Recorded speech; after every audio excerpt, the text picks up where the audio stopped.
অনেকে জানতে চান মাঝে মাঝে যে আপনি আসলে কি করেন। এটাই করি, এটাই আমার কাজ। তো যে কাজই করি না কেন মাথার মধ্যে কবিতা তো ঘোরেই। আর কবিতা পড়তে পড়তে কখনো কখনো আমার মনে হয়েছে যে কবিতা আসলে কি, কেন কবিতা। তারপরে সুনীল গঙ্গোপাধ্যায়ের একটা কবিতা যখন পড়লাম, সামনে এলো, পড়লাম, পড়ে মনে হলো কবিতা আসলে আমরা সবাই। আমি, আমরা, এই মাঠ ঘাট নদী পুকুর আকাশ বাতাস সব কবিতা। যুদ্ধ কবিতা, শান্তি কবিতা, সব কিছু কবিতা।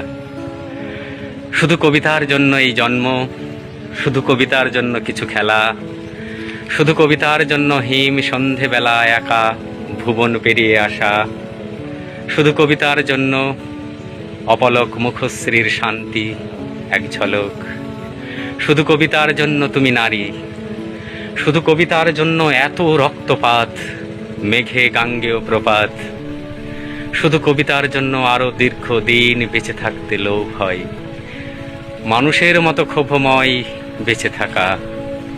শুধু কবিতার জন্য আমি অমরত্ব তাচ্ছিল্য করেছি।